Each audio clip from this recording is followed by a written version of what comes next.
তো বন্ধুসকল আহি গ'ল ঠাণ্ডা আৰু আপোনালোকে যদি গোৱালপাৰাত পিকনিক খাম বুলি ভাবি আছে তাই ভিডিঅ'টো আপোনালোকৰ কাৰণে আৰু ভিডিঅ'টো যিহেতু অলপমান দীঘলীয়া হ'ব সেইকাৰণে মই এইটো দুটা পাৰ্টত ভাগ কৰিছোঁ এপিছড নম্বৰ 1 আৰু এপিছড নম্বৰ 2 তো বলক ভিডিঅ'টো আৰম্ভ কৰোঁ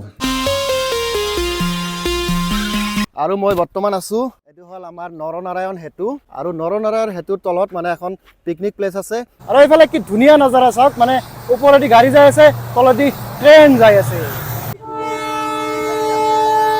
আৰু সেইফালে আপোনালোকে পাব বঙাইগাঁও ডিস্ট্ৰিক্ট আৰু এইফালে গোৱালপাৰা মানে বঙাইগাঁও আৰু গোৱালপাৰা সংযোগ কৰি থৈছে সেইখনে হল নৰনাৰায়ণ হেতু আৰু এই ব্ৰিজখন মানে উদ্বোধন কৰিছিলে অটল বিহাৰী বাজপেয়ী দেৱে 1998 এপ্ৰিল মাহত আৰু এই নৰনাৰায়ণ হেতুৰ তলত আপোনালোকে এইখিনিতে দেখা পাইছে না পথাৰ মানে এইফালে মানে আপোনাৰ এইফালে খেতিও কৰা হয় বঢ়িয়াকে আৰু এইখিনিতে মানে পিকনিক প্লেস হিচাপে মানে জানা যায় এইখিনিত মানে ধুনীয়াকে আপোনালোকে আহিলে ইয়াতে পিকনিক খাব পাৰিব আৰু ইয়াতে আহিলে এনেকে ধুনীয়াকে মানে ব্ৰহ্মপুত্ৰ নদীৰ নজাৰাও আপোনালোকে উপভোগ কৰিব পাৰিব মানে এতিয়া বালিচৰ পৰিছে সেইফালে মেইন নদী নাচিবা কি ধুনীয়াকে চাওক কি ধুনীয়া পৰিৱেশেৰে আৰু সেইফালে হল নতুনকে ব্ৰিজ এখন বনাই ইয়াতকে মানে অলপ বহলে হ'ব ব্ৰিজখন ডাঙৰে হ'ব আৰু মানে মই বৰ্তমান এয়া খেতিৰ মাজত লুকাই আছো আৰু এই হল মাকৈ খেতি চাওক ইমান ধুনীয়া পৰিৱেশ চাইছে না কি মজা লাগিছে ইয়াতে মানে আপোনালোকে যেতিয়া পিকনিক খাব আহিব ইয়াতে তেতিয়া লগিন মানে এই মাকৈ খেতিবিলাক বহুত ডাঙৰে হৈ যাব মানে ইমান ডাঙৰ হৈ যাব মানে তলত এনেকে যদি লুকাইও থাকে কোনোবাই দেখা নাপায় দিয়ক মানে ৰোমাঞ্চ কৰে কি কৰে কৰিব আৰু ইয়াতে আৰু মই আজি আহিছো আমাৰ গোৱালপাৰাৰ ডাঙৰ কন্টেন্ট ক্ৰিয়েটৰ হে হল আমাৰ মৃদুল দা কি খবৰ একদম বঢ়িয়া খবৰ তো আপোনালোকে আহিব পিকনিক খাব এইবিলাক ঠাইত তো লগতে আমি 4-5টা জায়গা দেখাম আজি নেকি আৰু এইফালে আছে আফতাব ভাই আৰু আজি বহুত বেছি ভাল লাগি আছে আহি কেনে গোটেইকেইটা একলগে আহিছো ভাল হ'ব আজি তো আপোনালোকক মানে নৰনাৰায়ণ হেতুৰ তলৰ পিকনিক প্লেসৰ মানে এই পৰিৱেশখিনি আপোনালোকক দেখুৱালো আৰু আমি এতিয়া যাই আছো পাগলাটেক মন্দিৰত তাতে পিকনিক স্পট আছে অলক আপোনালোকক তাতে যাই লগ পাই আছো তো বন্ধুসকল এনেকে আমি আহি পালো মানে আমাৰ সেকেন্ড পিকনিক স্পট হেয়া হল পাগলাটেক শিৱ মন্দিৰ আৰু আগফালে এনেকে মিডল দা পুৰা মানে ফৌজি ষ্টাইলত পুৰা স্পীডত খোজকাঢ়ি যাই আছে মানে তেওঁ যিহেতু আগতে মানে বহুতবাৰ আহিছে ইয়াতে গতিকে আমি তেওঁক অনুসৰণ কৰি তেওঁৰ পিছে যাই আছো সেইফালে আছে আমাৰ হনুমান মন্দিৰ এইফালে চাওক আমাৰ নান্দিয়ে কি ধুনীয়াকে শুই আছে এইফালেও আছে এটা আৰু এইফালে শ্ৰী গণেশ মন্দিৰ চাওক ইয়াতে মানে টিকলাকে গণেশৰ মূৰ্তি এটা আছে ইয়াতে এইয়া আৰু বন্ধুসকল এইফালে হল মানে মূল মন্দিৰখন মানে শিৱ বাবাৰ মূল মন্দিৰ এইফালে চাওক ওম নমঃ শিৱায় আৰু দৰ্জাখন ধুনীয়াকৈ এনেকৈ খুলি দিছোঁ এইখিনিত মানে বিয়া বাৰু পতা হয় আৰু সেইফালে মানে দৰ্জাখন দেখা পাইছে না তাতে হল মানে মূল মন্দিৰ আপোনালোকে আহিলে ইয়াতে বিয়া বাৰু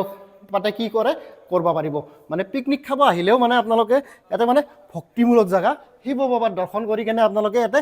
পিকনিকো খাব পাৰিব সেইফালে পিছফালে মানে শিৱ বাবাৰ দৰ্শন কৰক আৰু সেইফালে যাই কেনে পিকনিক খাওক আৰু এইফালেও আছে এটা মন্দিৰ বাহিৰত আৰু ইয়াতে শিৱ মন্দিৰ দৰ্শন কৰিব আহিলে মানে ইমান ধুনীয়া পৰিৱেশ এটা পাব আপোনালোকে এইফালে চাওক এইফালে আমাৰ মহাবাহু ব্ৰহ্মপুত্ৰ এনেকৈ কি ধুনীয়াকৈ বৈ গৈছে আৰু ইয়াৰে লগতে আছে আমাৰ এইটো শিৱ মন্দিৰ মানে পাগলাটেকৰ শিৱ মন্দিৰ আৰু এইফালে মানে এনেকৈ যদি আপোনালোকে এইটো চিৰি খোজকাঢ়ি তলফালে নামি যায় তে কি ধুনীয়া এটা নজাৰা পাব চাওক এইফালে শিলবিলাক কি ধুনীয়াকৈ আছে এই চাওক কি মজাৰ দৃশ্য এয়া আৰু চাওক কি ধুনীয়া নজাৰা এইটো মানে মহাবাহু ব্ৰহ্মপুত্ৰ আৰু ইয়াৰে পৰা মানে আমাৰ সেই নৰনাৰায়ণ সেতুখন ধুনীয়াকৈ দেখা যায় কিন্তু এতিয়া কুঁৱলী পৰি আছে কাৰণে বেছি ভালকৈ দেখা যোৱা নাই মই যিহেতু আজি মৃদুল দাৰ লগত আহিছোঁ আৰু মানে মৃদুল দাই এই পাগলাটেক মন্দিৰত বহুত কেইবাৰ আহিছিলে তেওঁৰ পৰা মানে এই মন্দিৰৰ বিষয়ে অলপমান জানিম মন্দিৰৰ মানে এনে কেতিয়াৰ পৰা ধৰক মন্দিৰটো ষ্টাৰ্ট হ'ল সিমান দূৰ মই অভিজ্ঞতা নাই আছে কিন্তু বহুত এটা দীঘল ভিডিঅ' হৈ যাব সিমান দূৰ নকওঁ এনে ধৰক 1951 পৰা মন্দিৰটো ইয়াত থকা বুলি আমি শুনিছোঁ আৰু ইয়াত আৰু কেনেকৈ সৃষ্টি হ'ল বা কি সেইবিলাক আছে আৰু কিছুমান ডিটেইলছ তো সেইবিলাক আপোনালোকক নকওঁ এতিয়া ইয়াত কি আছে সেইখিনি দেখাই দিছোঁ প্ৰথমটো মন্দিৰটো দেখালে এখেতে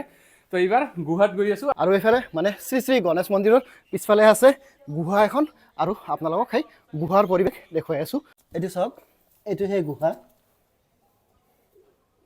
মানে আগতে ইয়াতে সাধু সন্যাসীবিলাকে ইয়াতে সোমাই কেনে ইয়াতে তেওঁলোকে উপাসনা কৰিছিলে কি ধুনীয়াকৈ আছে সেই আগৰ সময়ৰ গুহা এতিয়াও কি ধুনীয়াকৈ আছে চাওকচোন আৰু যদি আপোনালোকে মানে ইয়াতে পূজা কৰিব আহে চাওক ধৰক দূৰৰ পৰা আহিল পিকনিক বুলি নহয়, পিকনিকত যিহেতু বহুত মানুহ হয়, আপোনালোকে মানে ইয়াতে মানে এই মন্দিৰৰ মানে ইয়াতে ৰান্ধনি ঘৰ আছে, ইয়াতে ধুনীয়াকৈ মানে নিৰামিষ সাজ বনাই কেনে খাব পাৰিব। আৰু যদি আপোনালোকে আমিষ খায় বা পিকনিকত বহুত মানুহ আহে তেনেহ'লে মানে সেইফালে নেক্সট এটা পিকনিক স্পট আছে। আৰু আপোনালোকে যদি ভাবিছে মানে ধুনীয়া প্ৰাকৃতিক দৃশ্য মানে প্ৰাকৃতিক পৰিৱেশৰ মাজত প্ৰাকৃতিক দৃশ্য উপভোগ কৰি পিকনিক খাব তেনেহ'লে আৰু ৰখিব নালাগে, আপোনালোকে আহি যাওক। এইটো হ'ল পাগলাৰটেক আৰু এইটো হ'ল গোৱালপাৰাৰ বৰবিটা গাঁৱত। আৰু এইফালে ধুনীয়াকৈ মানে শিৱ বাবাক আপোনালোকে প্ৰণাম এটা জনাই কেনে ইয়াতে ধুনীয়াকৈ পিকনিক খাব পাৰিব। কিন্তু এটা কথা দেই, আপোনালোকে পিকনিক খাই যি কৰে কৰক, নিৰামিষ খাই আমিষ খাই যি খাই খাওক, কিন্তু জাগাখিনি ধুনীয়াকৈ পৰিষ্কাৰ কৰি থৈ যাব। আৰু ইয়াৰে লগত মানে সেইফালে বালিচৰ আছে, মানে পথাৰৰ নিচিনা আছে,